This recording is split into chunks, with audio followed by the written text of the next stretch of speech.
गांव के बाहर नदी तट पर पीपल पेड़ के नीचे पूजा होने वाली थी। कब होने वाली थी?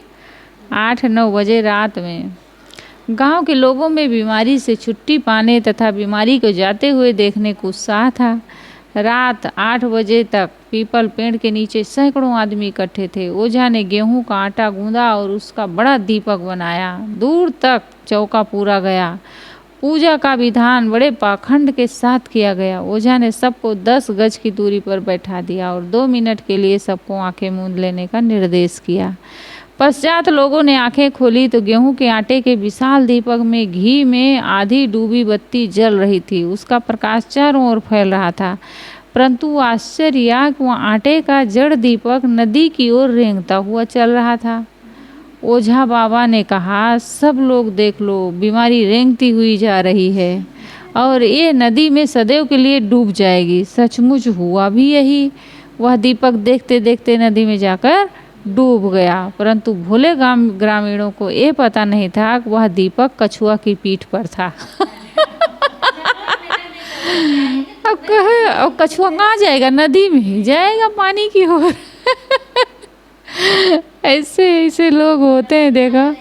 और इस कछुआ इस तरह आटा से ढका था कि वह दिखता नहीं था। वो आटा उसी के ऊपर पूरा छाप दिया रहा होगा, वही दीपक बना के उसी के ऊपर रख दिया वो कछुआ। हाँ, वो लेके बेचारा उसी नदी में चला गया। ओझा बाबा कछुआ को नदी से पकड़कर पहले से अपनी झोली में रख लिए थे। ओझा 500 रुपये ठग कर चलता बना, परंतु बीमारी ज्यों की त्यों बनी रही। ऐसे ठग होते हैं। भूत की भ्रांति। संध्या का समय था। आषाढ़ मास घनघोर बादलों से गगन आच्छादित था। बीच बीच में बिजली चमकती थी। वायु के साथ पानी और बालू के कण उड़ रहे थे। आंख उघाड़ना कठिन था। प्रतिमान मुखिया हाँफते कांपते घर आ रहे थे। दूर ही से, अब मैं मरा, अब जीऊंगा नहीं, अरे बाप रे बाप, आज मैं भूतों के झुंड में पड़ गया, प्रेत ने मुझे उठाकर 25 गज दूर पटक दिया, इत्यादि कहते हुए 3-4 उल्टी किए। 2 बार टट्टी भी जोर से जोर चढ़ा। जैसे तैसे बिस्तर आकर लेट गए। रातों रात गांव भर में बात फैल गई। नाउद, बैगा, थारू, गुरु सुनकर दौड़ आए। देखकर नाउद ने कहा, इसको शमशान के उग्र प्रेत राज ने पकड़ लिया है, बचना तो। कहकर मलिन सूरत बनाया, बचना तो बड़ा कठिन है, ऐसे कहे होंगे। ये बच नहीं सकता है, इसे सूरत बनाए होंगे। ये देख, थारू गुरु ने कहा, 12 चिड़नी मुर्गी, 1 पाड़ा भैंस का बच्चा चाहिए। मैं पूजा कर बलि चढ़ा दूं तो संभव है प्रेत राज मान जाए। पूजा सामान के लिए अंदाजन 50-60 रुपये लगेंगे। कहकर सामग्री भी लिखवा दी। झाड़ फूंक का आमंत्रित पानी लाकर पिलाकर चला गया। डिग्रीधारी डॉक्टर तो पहाड़ ग्रामों में कहाँ मिलेंगे। पड़ोस के ग्राम धरना में एक ग्रामीण डॉक्टर थे। कठिनता से लाया गया। थर्मामीटर लगाकर देखे, 104 डिग्री बुखार ठहरा। सिर में पानी की पट्टी दिलाकर एक इंजेक्शन लगाए। 50 रुपये लेकर लौट गए। बीमारी की व्यथा ज्यों की त्यों बनी रही। दूसरे दिन मध्याह्न समय बसंतपुर ग्राम में जमींदार घोड़े पर सवार हो कचहरी जा रहे थे। साथ में 26 बरका भी था। नदी पार हुए तो एक व्यक्ति मिला। कहने लगा, कल संध्या को आप प्रबल प्रारब्ध से बच गए। आपके जाने के पश्चात ही हमारे ग्राम के मुखिया बसंतपुर से आ रहे थे। नदी के बीच भूत के झुंड में पड़ गए। भूत रात से टकरा गए। एक भूत ने उनको उठाकर पटक दिया। देखिए वे बचे या ना बचे। जोरों से जोर चढ़ा है। वमन मैदान हो रहा है। गुरु के झाड़ फूंक तथा डॉक्टरों की सुइयां भी व्यर्थ हो रही हैं। बातें सुनकर जमींदार नौकर दोनों प्रतिमान मुखिया को देखने के लिए उनके घर पहुँचे। उनकी स्थिति देखकर जमींदार जी कहने लगे, कल संध्या समय आपको नदी के बीच हम ही दोनों मिले थे और तीसरा कोई नहीं था।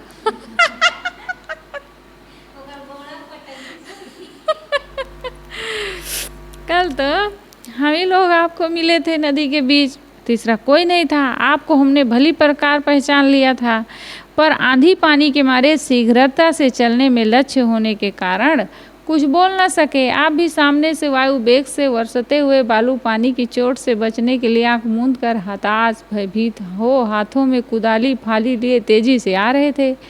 मेरे घोड़े से टकरा जाने वाले थे। अतः शीघ्रतावश ये बरका सईस का नाम ने आपको बाँह पकड़कर अलग कर दिया था। जो उसके साथ और थे वो कहीं चोटा न जाए करके वो जोर से हाथ पकड़ के झिटक दिया रहा होगा, इधर जाओ, अलग किया होगा। भाई बस आपको भान हुआ कि मुझे प्रेत ने 25 गज दूर फेंक दिया। देखा तो भूत झुंड के झुंड थे। भूत कहाँ है जो आपको मिलता और फेंक देता। इसी प्रकार अज्ञानी जीवों को भ्रम से मिथ्या भूत प्रेत आदि भासते हैं। भय बस बीमार भी पड़ जाते हैं। सा प्रमाण प्रत्यक्ष वचन श्रवण कर प्रतिमान के अंतःकरण का पटल टल गया, निश्चय पलट गया, भय भ्रम का भूत भाग गया, व्यथा बीमारी विदा हुई। उठकर जमींदार जी को कुड़ेस नमस्कार किया, बैठकर कार्य संभालने लगा। जमींदार भी घोड़े पर सवार हो कचहरी का मार्ग पकड़े, साथ साथ सहिस भी। से भ्रमभूत सकल जग खाया, जिन जिन पूजा ते जहड़ाया। शक्ति गुणन से यह कुछ नाही, मन गति कल्पित लाई। मनई भूत सब भरम बनावे, एक ही देत भरमाई, एक ही एक देत भरमाई। सदगुरु विशाल देव कहते हैं। सन्यासी भेष में ठग। मथुरा के द्वारिकाधीश के मंदिर में श्री हरिहर पाठक नाम के पुजारी भितरिया के रूप में काम कर रहे थे। भितरिया उस पुजारी को कहते हैं जो मूर्ति को स्नान कराता है, उसका कपड़ा बदलता है, पूजा आरती आदि करता है। सन 1951 के ज्येष्ठ आषाढ़ मास में एक भगवा वस्त्रधारी पंचकेश युक्त सन्यासी दर्शनार्थ उस मंदिर में पहुँचे। दर्शनोपरांत सन्यासी जी मंदिर में विश्राम हेतु बैठ गए। हरिहर जी अपने कार्य से निर्वृत्त होकर जब सायंकाल अपने निवास को जाने लगे तो सन्यासी जी से साक्षात्कार हुआ। वार्तालाप के मध्य सन्यासी ने बताया कि उसने प्रातः से भोजन नहीं किया है। पाठक जी ने उसे भोजन के लिए आमंत्रित किया और सन्यासी उनके साथ हो लिया। पाठक जी ने जब भोजन के लिए घर चलने को कहा तो सन्यासी ने किसी अच्छे से होटल पर भोजन करने का आग्रह किया। पाठक जी ने अपनी सेवानिवृत्ति के कारण सन्यासी को एक अच्छे होटल पर भोजन कराया। भोजनोपरांत होटल से निकलकर सन्यासी ने पाठक जी को एकांत स्थल पर ले जाकर कहा, हमको भोजन कराया है, अब तू लखपति होकर ही रहेगा। आज तू 1.5 में 9 का अंक लगा दे। 1.5 में 9 का अंक लगा दे। पाठक जी ने 1.5 में 9 के अंक में 100 रुपये लगाए। संयोग से उस दिन पाठक जी को 9 का अंक खुला और उन्हें प्रातःकाल लगभग 1200 रुपये प्राप्त हुए। इस घटना से पाठक जी को अटल विश्वास हो गया। सन्यासी के वेश में स्वयं द्वारिकाधीश ही आए हैं जो मेरा भाग्य चमकाना चाहते हैं। दूसरे दिन सन्यासी पूरा दिन नहीं मिला। इससे पाठक जी पछताते रहेगा। अच्छा अवसर हाथ से निकल गया। सायंकाल की पूजा में वे द्वारकाधीश की मूर्ति पर विह्वल होकर कार्य किए, प्रार्थना किए कि आज और दर्शन देना प्रभु। सेवा कार्य से निर्वृत्त होकर जब जाने लगे तो सन्यासी को पुनः मंदिर के बाहर खड़ा पाए। गदगद होकर सन्यासी जी के चरण स्पर्श किए। सन्यासी ने आशीर्वाद दिया और अच्छे होटल पर पाठक जी को ले गया। उस दिन दोनों खूब मिष्ठान्न भोजन किए। पश्चात एकांत स्थल पर ले जाकर सन्यासी ने पाठक जी को आदेश दिया कि आज प्रातःकाल जितना धन 1.5 से पाया है उतना ही 3 के अंक पर लगा दे। इस पर पाठक जी लगभग 12,000 रुपये प्राप्त किए। इस प्रकार उनकी धर्म पत्नी ने अपने को भारी अभागिन होना दर्शाया और कहा कि मुझे अपने साक्षात द्वारिकाधीश के दर्शन क्यों नहीं कराए। मतलब मैं अभागिन हूँ, मुझे भी कराना दर्शन द्वारिकाधीश के। पाठक जी ने भी अपने को भारी अभागा दर्शाया जो सारी संपदा लगाकर एक ही दिन में लखपति न हो गए और एक छोड़ 2 सुनहले अवसर हाथ से खो दिए। अगले दिन द्वारिकाधीश मूर्ति की पूजा और भी अधिक लगन और श्रद्धा के साथ किए। प्रार्थना किए, हे भगवान आज और कृपा कर दीजिए जिससे शोक सेवक सदा के लिए तर जाए। सायंकाल अपने कार्य से निर्वृत्त होकर जब मंदिर से बाहर निकले सन्यासी को बाहर नहीं पाए। कुछ काल प्रतीक्षा के बाद पश्चाताप करते हुए हताश बुझे मन से घर वापस आए। आते ही गृहिणी ने पूछा बाबा नहीं मिले। वो अभी बाबा के ना मिलने की बात सुनकर पश्चाताप करने लगी। पाठक जी सन्यासी के ना मिलने के कारण इतना संतुलन खो बैठे थे कि अपने संध्या काल के भोजन के लिए मार्ग से दही लेना भी भूल गए थे। दोनों प्राणी काफ़ी देर तक पश्चाताप करते रहे। गृहिणी ने उठने को कहा और बाजार से दही लाने की याद दिलाई। पाठक जी दही लेने को घर से निकले ही थे, सन्यासी ने फटकारते हुए कहा, अरे हरिहर, लेस मात्र ही पाकर इतना अपमानी हो गया कि हमको बिना मिले ही चला आया। हम तुझे देखते देखते परेशान हो गए, चल हम भूखे हैं। इस पर पाठक जी ने सन्यासी जी से घर चलने का आग्रह किया, जिससे उनकी पत्नी भी उनके दर्शन कर सके। तुरंत निकट ही दुकान से दही व अन्य मिष्ठान लेकर घर पर दोनों आ गए। गृहिणी सन्यासी को देखकर अत्यंत हर्षित हुई और चरण स्पर्श इत्यादि सत्कार के साथ भोजन कराई। भोजनोपरांत सन्यासी तुरंत बोला कि हम आज तुझे लखपति तो क्या करोड़पति बनाकर अपना वचन पूरा करेंगे। ला, तेरे पास जो कुछ भी है सब कुछ हमको दे, बाद में पश्चाताप न करना। आज हम स्वयं तेरा भाग्य उदय करेंगे, तू त्रुटि कर देगा। इस पर पाठक जी ने बिना कुछ विचार किए घर की सारी संपदा, रुपए, आभूषण सन्यासी जी के पास रख दी। सन्यासी ने बार बार याद दिलाकर घर की हर मूल्यवान वस्तु मंगा ली। सारी संपदा एक कपड़े में बांधकर चल दिए और कहा वे प्रातः काल लौटेंगे। सन्यासी घर से बाहर निकल ही पाया था कि हरिहर जी को अपनी चेतना लौटी और घबराए मन से तुरंत सन्यासी के पीछे दौड़े। हर संभव प्रयत्न के उपरांत भी सन्यासी को नहीं खोज सके। सन्यासी की तलाश में परिचित व्यक्तियों से उधारी लेकर भारत के मुख्य मुख्य नगरों में घूमे, पर सन्यासी को नहीं पा सके। इस दौड़ धूप में भूखे भी रहना पड़ा। कई दिन केवल पानी पर भी व्यतीत किए। मस्तिष्क का संतुलन खो बैठे। सन्यासी ना मिला और उन्हें हताश घर लौटना पड़ा। लोग ठगों से किस प्रकार अपने को ठगाते हैं, उक्त उदाहरण से समझें और ठगों से सावधान रहें। ऐसे ठग घूमते हैं। मैं देखी थी, एक बार आया था एक, तो क्या कहता था कि लाओ सोना चांदी अपना अपना साफ करवा लो। मेरे पास ऐसा पाउडर है एक, उसमें मैं चमका दूंगा। तो वो का चीज़ पता नहीं रखा था, का था, हल्दी जैसे दिख रहा था मुझे। तो मोहल्ला की सब औरतें ले ले आई। तो कई जन तो कहीं नहीं करवाऊंगी, हाथ में लिए ही नहीं करवाऊंगी, पता नहीं भैया ये कैसे हों, तो नहीं ठगवाएंगे। और एक जन बेचारी लाओ माई अब कर दिए थे हम। तो वो कील निकाल रही थी, अपनी सोनक पहनी रहती है ना, तो निकाल रही थी, इतना बड़ी थी, अब वो निकली ही नहीं निकली। तो नाक में पहने ही साफ करवाई। ऐसे नाक में इसे पकड़ के ऐसे उसको रगड़ दिया उंगली से, तो थोड़ी देर चमकने लगी। मतलब वो सोना पूरा उसका झाड़ लिया, रगड़ के सोना निकालते हैं उसको, जाके वो लोग जलाते हैं, कुछ चीज़ में डालते हैं तो सोना उसमें बच जाता है, वो पाउडर ख़त्म हो जाता है। और पैर का पायल वायल का सब चांदी सोना सब रगड़ के उनका साफ कर ले गया।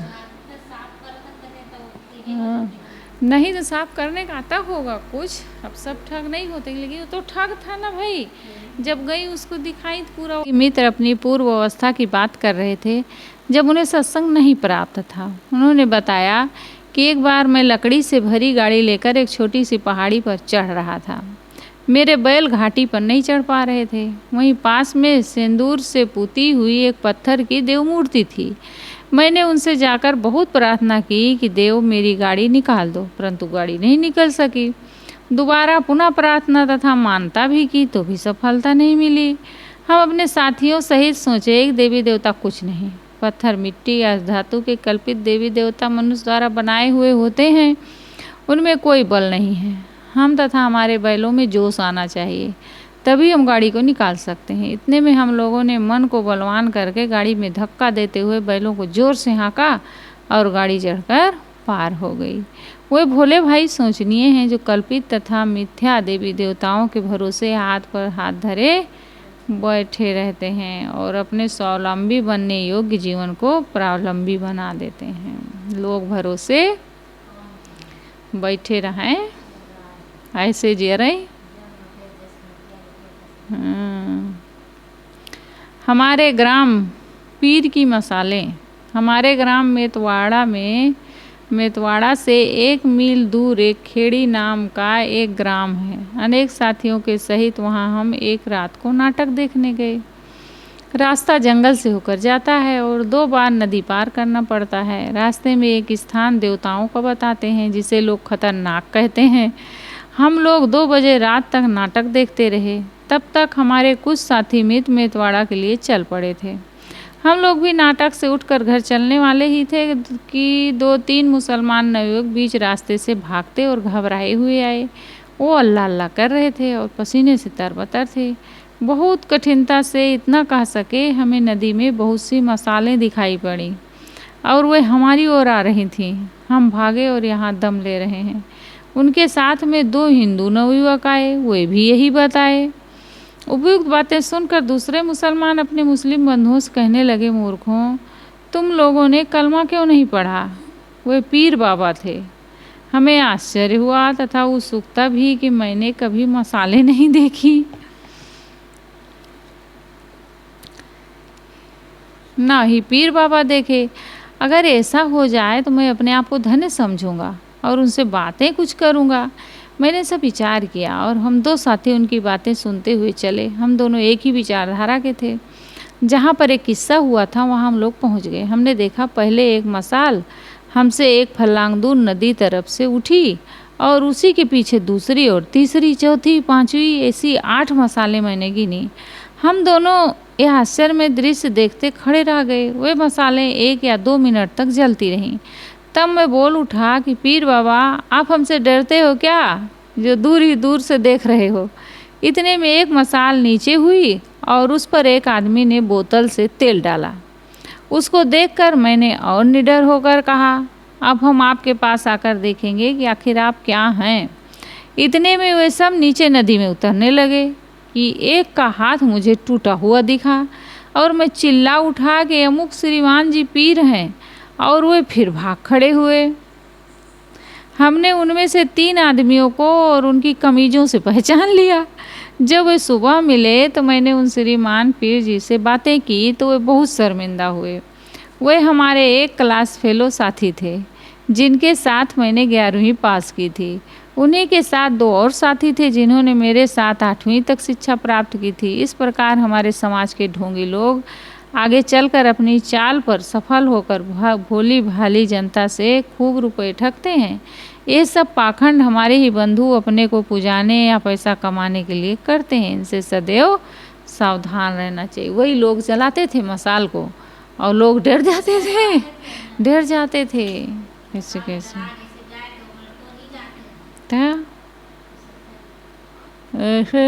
अम्मा कहती है कि हम एक पेड़ था गांव के पास में, एक पेड़ था तो सब लोग कुटी जाते थे बारिश के दिन में या गर्मी के दिन में। कोई साहेब आए तो वहीं सत्संग वहीं होता था। भोजन यहाँ सबके गांव घर में हो जाए और कुटी में सत्संग हो। कोई बड़े संत आए तो कुटिये में रहे ज़्यादा, तो कोनो साहेब आए थे तो सब लोग सत्संग में जाते थे रात में। तो वहाँ से लौटते लौटते 10 बज जाए, सत्संग ख़त्म हो तब फिर चलें। तो डंडा लाठी लिए सब लोग आए अपन। अब 1 किलोमीटर तो नहीं है ज़्यादा दूर, तो सब लोग आते थे वहाँ से। तो रात में एक पेड़ से ना ऐसे उसमें गड्ढा हो गया था, पेड़ मोटा था तो बीच में एक ठीक गड्ढा था। तो उसी में से ऐसे लगे कि कोई जानवर उतर रहा है और ऐसे मुंह फैलाए ऐसे, तो आग जैसे निकले कहते हैं, भाप से प्रकाश हो जाए एकदम। तो उतरे तो सीधा वो रोड धरे, हमारा खेत जो है ना वैसे नाली सीधा जाए नहर पर, और वहाँ से फिर वो ऐसे करते आए कहते हैं। तो सब लोग कहें ये भूत है, ये रोज़ उतरता है। और इधर जो जहाँ खेत है ना वहाँ बगीचा है तो वहाँ बहुत शमशान है मुसलमानों का, तो इन्हीं लोगों से वो मिलने आता है भूत। ऐसा सबको भ्रम हो गया। वो वहाँ से निकलता है, वहाँ रहता है उस पीपल के पेड़ पर, और यहाँ आता है इस बगीचा में सबसे मिल के भूतों से, और जो मरे हैं इन लोगों से मिल के वो रोज़ जाता है। तो एक दिन ना वो साहेब आए और बैठे, कहे चलो मैं देखता हूँ। अब गए बताए, साहेब अब हिम्मत नहीं होती रात में आने को, और वो ऐसे देखे हैं हम लोग। तो साहब कहे चलो हम चलते हैं, देखते हैं। तो गए, सब लोग खड़े रहे। जब उसका टाइम हुआ तो अपने टाइम से वो फिर उतरा करते। तो वो साहब गए जहाँ वो मतलब जिधर से ज़्यादा था ना, वहीं नज़दीक पुली के पास बैठ गए चुप्पे, डंडा लिए एक ठीक, कोई जानवर ना हो जहरीला विषैला कोई। तो वो आ करके वहीं बैठ गए। तो सचमुच में जानवर ही था, कहते हैं कोई चलता था, निकलता था, ऐसे ऐसे करे, कहते हैं मुँह। तो भाप जैसे, प्रकाश जैसे निकले थोड़ा। तो कुछ दूर चले, उसके बाद फिर ऐसे फैलाए, कुछ दूर तक देख लेता रहा होगा, तो फिर आया करे, तो फिर वैसे भाप जैसे हो। तो ऐसे करते करते वहाँ तक गया, सब लोग वहीं बैठे थे। कहे अभी देखना साहब, फिर लौटेंगे। तो नाहर पर गया फिर सीधा, वैसे रोज करता रहा। वो पानी पीने जाता था, गर्मी का दिन था तो पानी पीने जाता था नहर में। उसको पता था यहाँ पानी है, दिन में नहीं निकलता था, डर के मारे। जानवर रहा होगा कोई, डर के मारे नहीं निकलता। वो पेड़ में रहा, उसी में रहता रहा होगा, कोई जानवर रहा। हाँ, तो फिर वो साहब कहे कि ये जानवर है और इसी प्रकाश में जाता है, इसको ठीक से दिखता नहीं होगा या तो रात में, और वहाँ से फिर आता है, इसके शरीर कैसे कोई गुण धर्म होगा।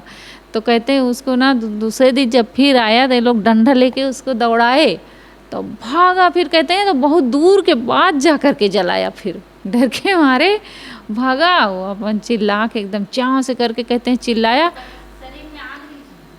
अब कोई गुण रहा होगा उसके भाई, जैसे जुगनू होते हैं, देखते नहीं उन लोग लूप जलते रहते हैं ऐसे कुछ। हाँ, रात में जलते हैं ना जुगनू, जुगनू दिन रात तो जलते रहते हैं, दिन रात उनके जुगनू जलता है। दिन में प्रकाश के कारण ना पता नहीं चलता।